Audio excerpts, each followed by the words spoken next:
Dr. Charles Morgan, former CIA and consultant for the U.S. military on neurological sciences, spoke to cadets at West Point in 2018 about the current state of technology. He briefed the cadets on experiments from 2013 where humans were given neural implants that allowed them to control prosthetic arms with their thoughts.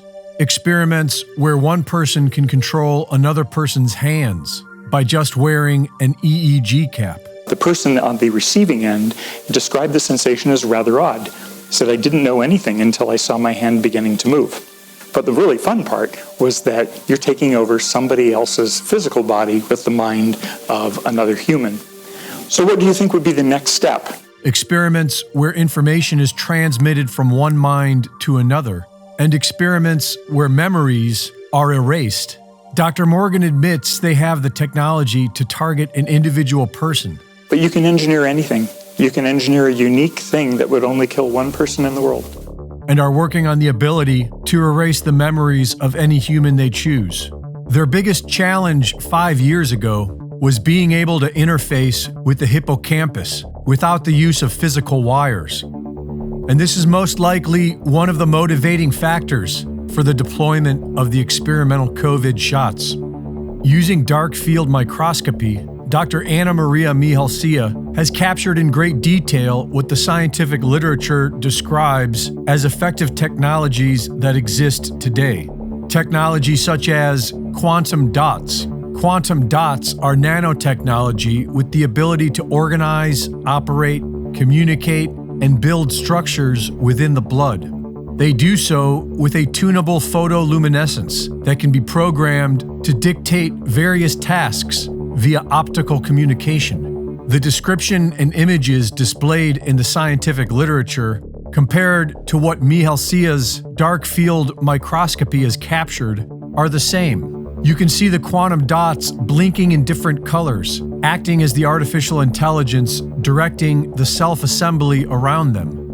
Bubbles are created within the blood that act as construction sites. Within these construction bubbles, the quantum dots organize the various materials into self-assembly.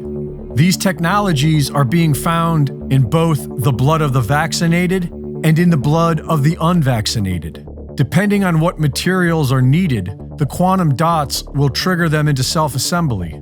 The COVID vaccines are full of rare and heavy metals to make all manner of nanotechnology. But it seems as if almost everyone is infected with some sort of nanotech. According to several research teams, everyone's blood seems to contain the materials required to produce the filaments and the lattice work for this technology. Blood samples that appear to be healthy have been completely transformed by applying a mere 10 milliamps of electric current for 2 hours. And it looks as if we may have been infected by the chemtrails. Morgellons disease was first reported in 2002. It's when synthetic fibers or filaments are growing in a person's body. It has been theorized for decades that this was being spread via chemtrails.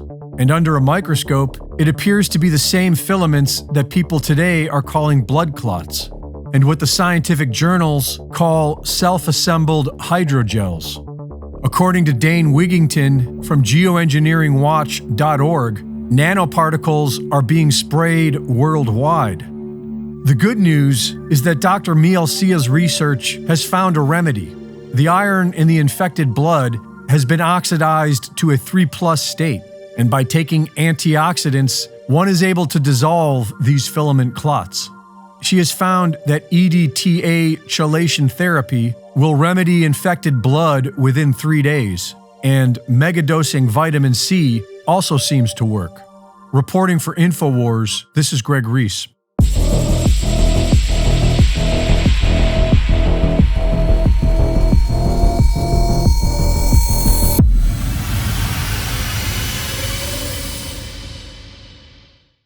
Thank you for watching the latest Greg Reese Report.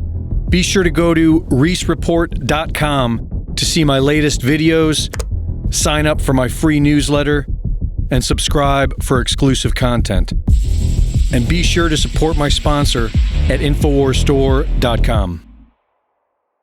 In the early 1900s, certain companies were off-gassing highly toxic fluoride gases into the atmosphere. The surrounding communities began to get sick. Laws were enacted to compel these corporations to install scrubbers to convert these gases into fluorosilicic acid, still highly toxic but containable. Now these companies had a stockpile of this poison, and there was no affordable way to dispose of it. Lucky for them, one of their major stockholders was also the Secretary of the Treasury, who was responsible for the Public Health Service at the time.